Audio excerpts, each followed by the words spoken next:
Udumo kuNkulunkulu kweliphezulu nokuthula emhlabeni kubantu abathokozelwa nguye. Kubaba uNsibanda okubingelelayo ndlalifa ezulu. Ngithi uJesu Kristu uyinkosi. Siyambonga uNkulunkulu wethu kakhulu, siyamdumisa. Ngokugcinwa inkosi kusasa ntambama siyangena enkonzweni yokuqala yephasika lika-2024. Singajabula abasheshe basuka bezayo. Ikapa lisuka izolo. Sesilindile nje mhlambe ngabo 4-5 ukuba selingafika noma yinini ikapa lodumo. Siyambonga uNkulunkulu wethu kakhulu, siyamdumisa. Abanye ke bazosuka kusasa, abanye ke bazofika ngoLwesihlanu basho kanjalo. Sithembe ukuthi kwabazofika ngoLwesihlanu bazobe beyilalelile inkonzo yangoLwesine ukuze phela bangasali noma bayithwana ukugibela istaff bayigibele endleleni bebe bengazi ukuthi iqalephi. Siyambonga-ke nokho uNkulunkulu kakhulu, siyamdumisa. Ngiyathanda ukudlulisa ukubonga kubantu abaletha abantu baze bangena izolo. Kwenzekile isifiso ebengisinaso sokuthi ngosuku lokuzalwa kwekhaya lezwe sibe nabantu abawu-6,300.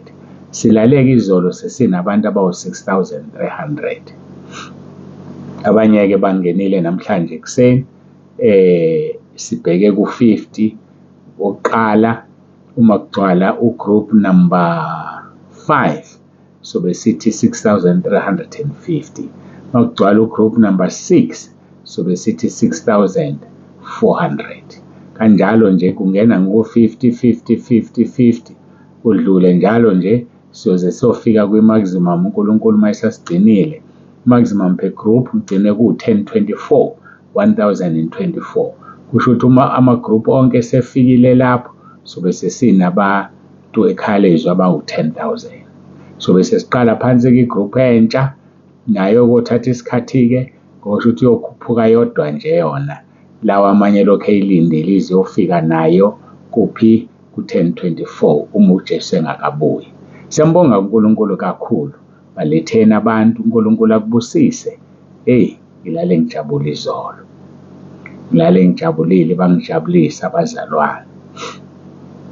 Ngibona ngathi-ke kuhle siqhubeke siye enkonzweni yethu ngokuthi-ke siqale sikhuleke. Sikhuluma ngobunye kuKristu, isihloko esimqoka ngendlela emangalisayo ubunye. Ngisho ekhaya nje iy'ngane zomuntu oyedwa mazingekho munye lelo khaya lifile. Ngisho ekhaya nje uma ubaba nomama bengemunye lelo khaya lifile. Ngisho emsebenzini manje ngekho munye njengey'sebenzi ifile leyo firm, ufile lowo msebenzi.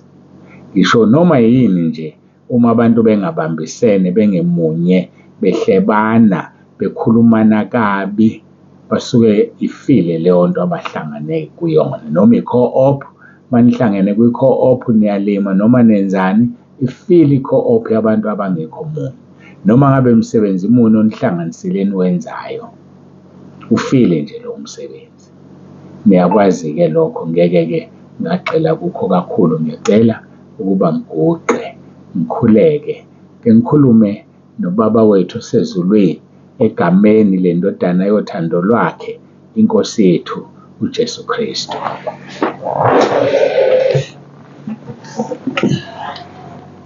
Baba ongcwele, baba olungileyo, uNkulunkulu wethu nomusa, siyabonga ukugcina kuze kube manje. Sibonga nomsebenzi wonke owenzekile kuze kube manje. Siyazi akakapheli, kodwa sithembe wena ukuthi njengoba uqaliwe umsebenzi uzofezeka. Sibonga wena ngoba wena usinikeza amandla okwenza konke ngoba uyasiqinisa. Udumo silinikeza wena. Yiba kanye nathi kule nkonzo ngomoya wakho ingcwele. uJesu Kristu inkosi. Amen.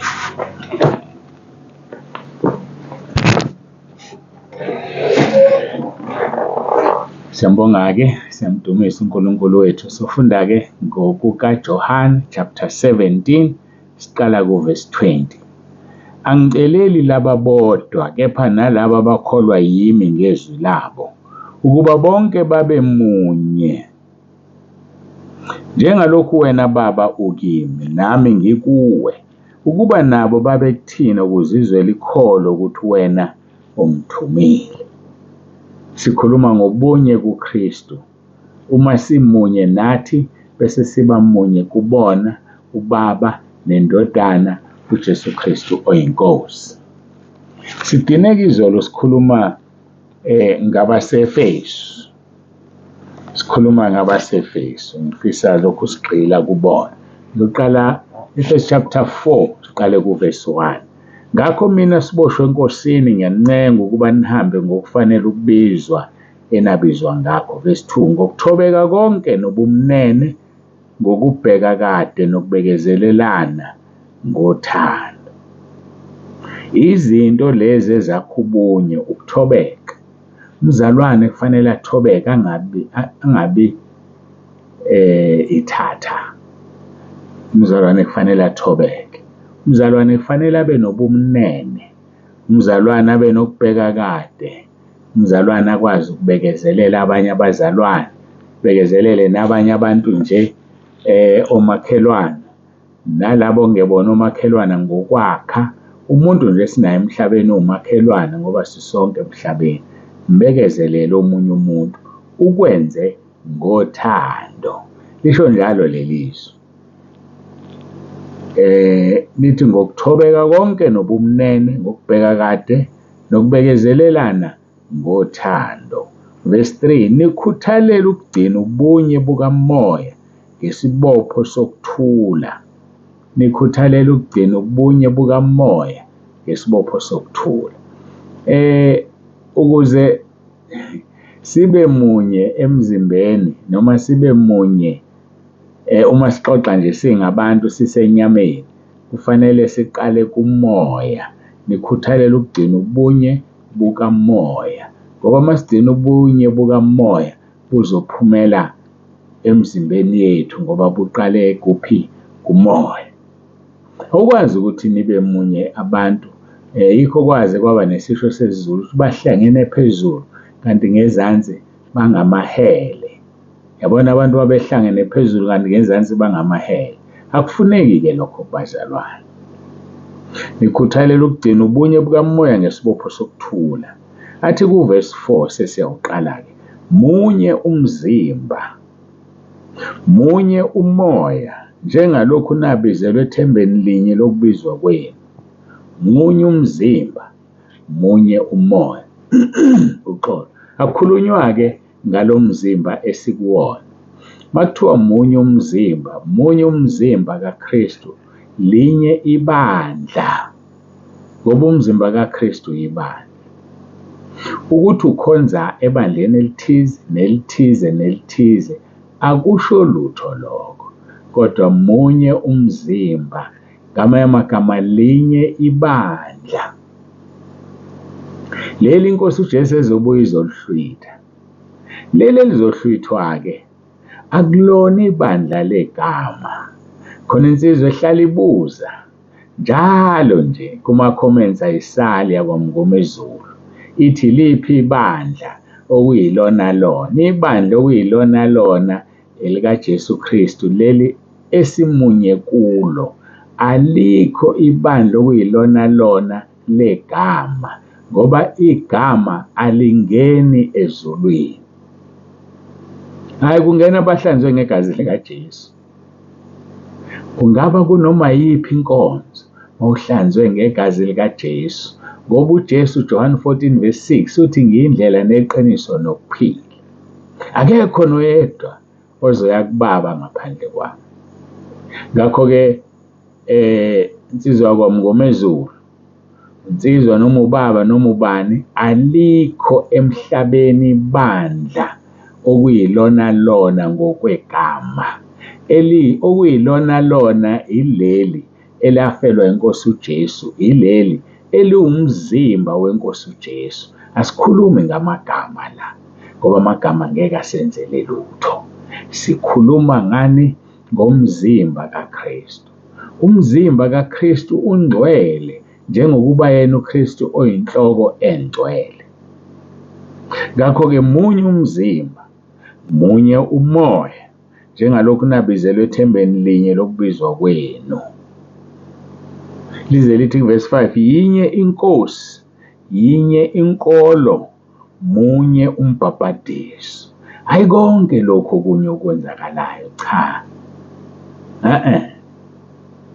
Yinye iNkosi, yinye inkolo, munye umbhapatiso, munye noNkulunkulu uyise wabo bonke, ophezu kwabo bonke, okubo bonke, ophakathi kwabo bonke. Ngiyethemba-ke ukuthi uyaphenduleka. Khona-ke sibuyele-ke kuverse 4, munye umzimba. Njengoba umunye kumzimba, ngithanda-ke sibuke abaseKorinte chapter 12, uverse 5. Siza ukuthi uverse 5 uthini. AbaseKorinte chapter 12, uverse 5. Uthi kanjalo thina esibaningi simzimba munye kuKristu. Yezwa-ke, simzimba munye kuKristu. Munye umzimba, lilodwa ibandla. Kanjalo thina esibaningi simzimba munye kuKristu, kepha ngabanye siyizitho omunye komunye. Right, uyawubona umzimba wakho nje noma owami wenyama, kodwa kunezitho eziningi ezihlukeneyo kulo mzimba. Kulo mzimba khona amehlo, kulo mzimba khona izindlebe, khona ikhala, khona umlomo, khona amazinyo, khona izandla, izingalo, kukhona amadolo, izinyawo, isisu, kukhona izitho eziningi, kodwa munye lo mzimba wakho. Kunjalo-ke namanje, siyizitho zomzimba kaKristu eziningi ezihlukeneyo, kodwa munye umzimba, linye ibandla. 2 verse 5, kanjalo thina esibaningi simzimba munye kuKristu. Esibaningi simzimba munye kuKristu. Mangaki amabandla akhona? Lawo amkhonza ngeqiniso, ahamba ngobungcwele, angaba maningi, kodwa ayibandla elilodwa ngoba mzimba munye kuKristu. Kepha-ke ngabanye siyizitho omunye esomunye. Yakuzwa-ke lokho? Angithi ihlombe lishaywa izandla ezimbili, isandla esisodwa sikwazi ukushaya izandla, ushaya ihlombe, dinge sesibili. Yikho kuthiwa siyizitho omunye komunye. Omunye uyamdinga omunye.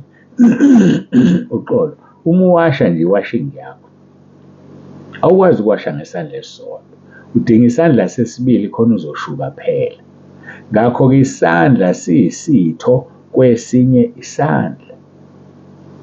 Awukwazi ukudla ngomlomo izandla zingekho. Izandla ziyakuthatha ukudla zikubeke emlonyeni, umlomo ukudlulisela emazinyweni, amazinyo akugaye, uma sekugayile akudlulisele emphinjeni, umphimbo ukudlulisela eswini. Yabona, siyizitho eziningi omunye komunye, siyadingana. Ngamanye amagama, umzimba kaKristu ngeke ukwazi ukusebenza wena ungekho. Ngeke ukwazi ukusebenza kahle nami ngingekho. Siyadingana sonke kulo mzimba kaKristu. Umzimba munye. Ungaba yileli abandla ngokwegama, akulona icala. Njengoba nangebongo, sinebongo ezihlukeneyo, akulona icala. Kodwa sonke sihlangana esibongweni esisodwa sikaNkulunkulu, singabantwana bakaNkulunkulu. Wena la ukhona ungaba umntwana, ningaba ngabantwana bakaMkhize, ningaba ngabantwana bakwaNdebele, noma abantwana bakwaMsani, kodwa iqiniso lithi siyibandla elilodwa, sibe sizibongo ezihlukene. Yingakho-ke namabandla emaningi, kodwa siyibandla elilodwa kuKristu. Yingakho kungafanele sijajane, kungafanele sihlulelane, kodwa sisizane. Uma ubona omunye engathi akafikile kwenye indawo, msize.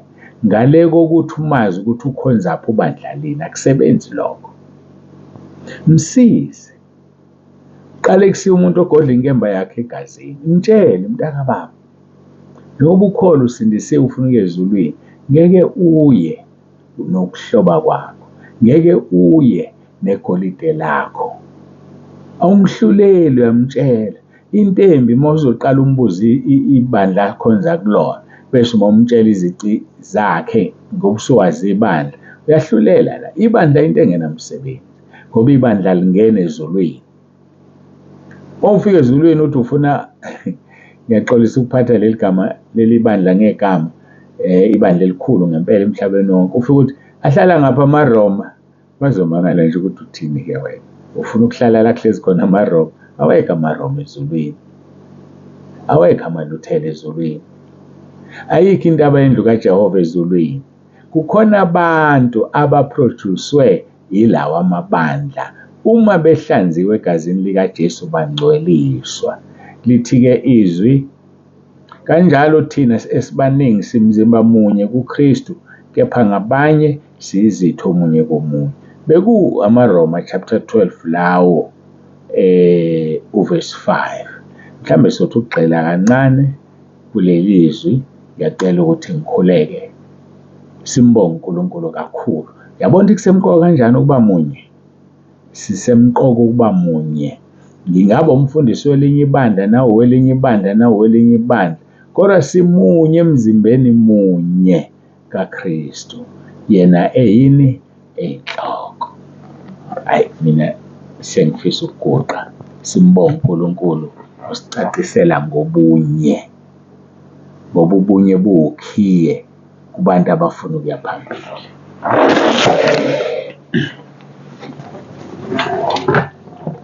Baba ongcwele, Baba olungileyo, uNkulunkulu onomusa, siyabonga, siyathobeka kakhulu. Siyabonga Nkosi ukwazi ngobunye. Siyabonga Nkosi ukwazi ukuthi sisemzimbeni munye oyibandla lasezulwini. Busisa yilo naloyo Nkosi ozwile kakhulu olenza izwi lakho. Busisa Nkosi abaletha abantu.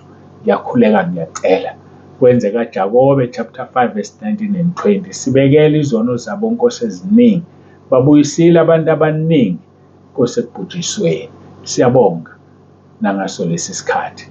Sigcinele abantwana bakho sebesendleleni beza ephasikeni, nabasendleleni beya kwamanye amaphasika bagcine. Siyabonga uJesu Kristu Inkosi. Amen.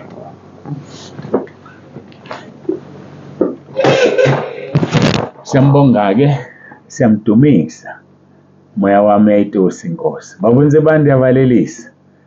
Uthube nosuku oluhle. uJesu Kristu Inkosi.